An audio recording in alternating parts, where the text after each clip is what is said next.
Hello नमस्कार जी, कैसे हैं आप सभी। आशा करता हूं कि आप सभी बढ़िया होंगे और स्वस्थ होंगे। तो आज का हमारा वीडियो का जो टॉपिक होने वाला है वो होने वाला है विशेषण हिंदी व्याकरण से। और ये एकदम वीवीआई टॉपिक होने वाला है 2024 बोर्ड परीक्षा एग्जाम के लिए। ये 12th क्लास का एग्जाम हो या 10th क्लास का एग्जाम हो, दोनों एग्जाम में इससे ऑब्जेक्टिव क्वेश्चन भर भर के पूछे जाते हैं। तो ये एकदम वीवीआई टॉपिक हो गया। इसके बारे में आज हम लोग फुल डिटेल से बात करने वाले हैं। इसके प्रकार, इसके उदाहरण के बारे में सबको जानने वाले हैं। ये वीडियो देखने के बाद आपको इसमें विशेषण में किसी भी प्रकार की डाउट नहीं रहेगी। तो इससे पहले आप हमारे चैनल पर नए हैं तो चैनल को सब्सक्राइब कर लें, वीडियो को लाइक कर दीजिए। चलिए आगे बढ़ते हैं। सबसे पहले हमारे पास क्वेश्चन आता है, विशेषण किसे कहते हैं। विशेषण किसे कहते हैं? जो संज्ञा की विशेषता क्वेश्चन में दिया है, गुण धर्म आदि बतलाता है, उसे ही विशेषण कहते हैं। जो संज्ञा की, और सीधे बोल सकते हैं कि जो संज्ञा की विशेषता को बतलाता है उसे ही विशेषण कहते हैं। या इसमें सर्वनाम भी आप जोड़ सकते हैं। जो संज्ञा अथवा सर्वनाम की विशेषता को बताता है उसे ही विशेषण कहते हैं। अब इसके उदाहरण पर चलते हैं। इसके उदाहरण जैसे कि काली गाय। काली गाय क्या है?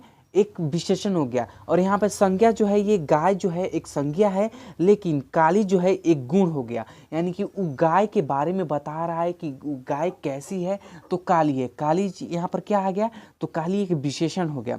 वहीं पर लिखा है उजला कमीज। कमीज जो है वो संज्ञा हो गया, लेकिन उजला जो है एक विशेषण हो गया। यहीं पर कमजोर लड़का, लड़का जो है एक विशेषण हो गया, सॉरी एक संज्ञा हो गया, लेकिन यहाँ पर कमजोर जो है एक विशेषण हो गया। ईटीसी, यानी कि और अधिक आ सकते हैं। अब विशेषण के प्रकार के बारे में जानते हैं। विशेषण के कितने प्रकार हैं?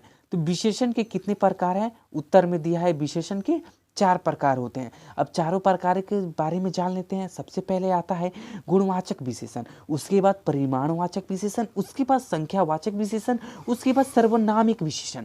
अब सबसे पहले हम बात करेंगे गुणवाचक विशेषण के बारे में। चलिए गुणवाचक विशेषण के पास चलते हैं। अब यहाँ पर आ रहा है कि गुणवाचक विशेषण आखिर कहते किसे हैं। गुणवाचक विशेषण किसे कहते हैं? तो जिसे किसी संज्ञा का गुण, रंग, आकार तथा अस्थाई यानी कि अवस्था का बोध होता है उसे ही गुणवाचक विशेषण कहते हैं। जिसे किसी संज्ञा का गुण, रंग, आकार तथा अवस्था का बोध होता है उसे ही क्या कहते हैं? गुणवाचक विशेषण कहते हैं। जैसे कि आपको उदाहरण में दिया गया है, वह एक अच्छा लड़का है। वह एक कैसा लड़का है? तो अच्छा लड़का है। यहाँ पर अच्छा जो है वो क्या है? सॉरी, अच्छा आदमी है। वह एक अच्छा आदमी है। यहाँ पर अच्छा क्या है? एक विशेषण हो गया। कौन सा विशेषण? गुणवाचक विशेषण, क्योंकि उसके गुण की बात कर रहा है। वह काला लड़का है। वह काला क्या है? लड़का है। तो यहाँ पर काला क्या हो गया? तो काला एक क्या हो गया? विशेषण हो गया। और इसके कहाँ पे रंग के बारे में बात कर रहा है ना, तो रंग क्या हो गया? गुणवाचक विशेषण हो गया। जैसे कि राम मोटा है। राम जो है एक संज्ञा हो गया, लेकिन मोटा क्या हो गया? एक विशेषण हो गया। और कौन सा विशेषण? तो गुणवाचक विशेषण, ईटीसी। और अधिक जानने के लिए ईटीसी मतलब मार दिया जाता है। चलिए अगले विशेषण की ओर बढ़ते हैं। अगला विशेषण का प्रकार है परिमाणवाचक विशेषण, यानी कि परिमाणवाचक विशेषण। जिससे किसी वस्तु को नापा या तौला जाने का बोध होता है उसे ही परिमाणवाचक विशेषण कहते हैं। यानी कि जिसे किसी वस्तु को नापने या तौलने का बोध होता है उसे ही क्या कहते हैं? उसे ही परिमाणवाचक विशेषण कहते हैं। जैसे कि थोड़ा पानी दो, यानी कि थोड़ा पानी दो किस में आ जाएगा? यहाँ पर थोड़ा जो है ये किस में आ जाएगा? परिमाणवाचक विशेषण में आ जाएगा।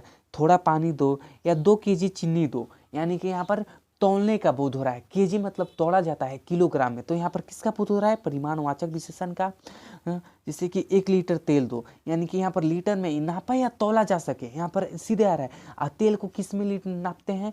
तो लीटर में नापते हैं, यानी कि परिमाणवाचक विशेषण हो जाएगा। अब चलिए चलते हैं संख्यावाचक विशेषण की ओर। संख्यावाचक विशेषण आखिर कहते किसे हैं? संख्यावाचक विशेषण किसे कहते हैं?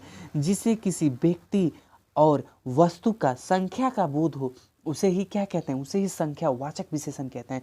जिसे किसी व्यक्ति या वस्तु का संख्या का बोध हो उसे ही संख्यावाचक विशेषण कहते हैं। जैसे कि उदाहरण में दिया है, एक कलम दो, यानी कि यहाँ पर किस संज्ञा का बात हो रहा है? यहाँ पर एक संज्ञा का बात हो रहा है, तो संज्ञावाचक विशेषण हो जाएगा। जैसे कि 10 रुपये दो, यानी कि किसी से वो 10 रुपये मांग रहा है, तो यहाँ पर रुपया जो है और यहाँ पर 10 है, तो 10 किस में आ जाएगा? 10 संख्या में आ जाएगा ना, तो संख्यावाचक विशेषण हो जाएगा।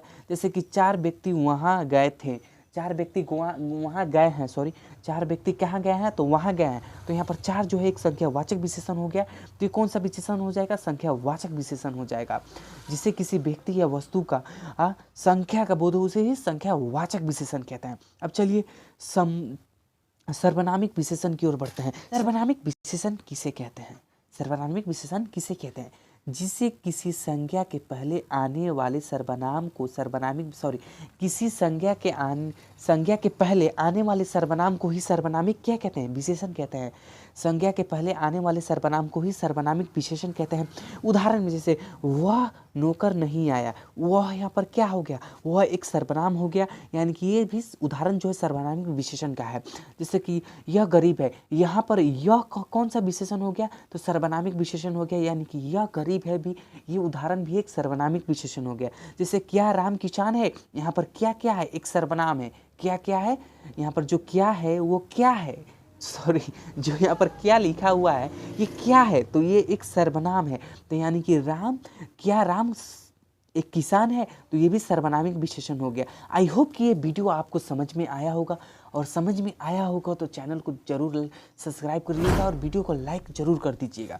चलिए मिलते हैं नेक्स्ट वीडियो में, तब तक के लिए जय हिंद, जय भारत, वंदे मातरम।